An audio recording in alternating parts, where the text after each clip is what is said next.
tere, minu nimi on Ekaterina. See on meie teine laad Raekoja platsil. Müüme teist korda. Meil on väga erinevad kliendid.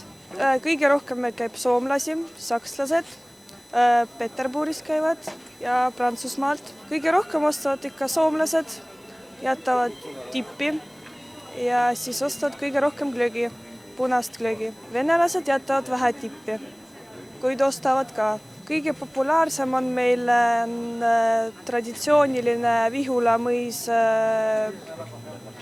glögi, mis on tehtud õunast. Meil on 2 sorti, üks on alkoholiga ja teine on ilma. Teine on brändiga.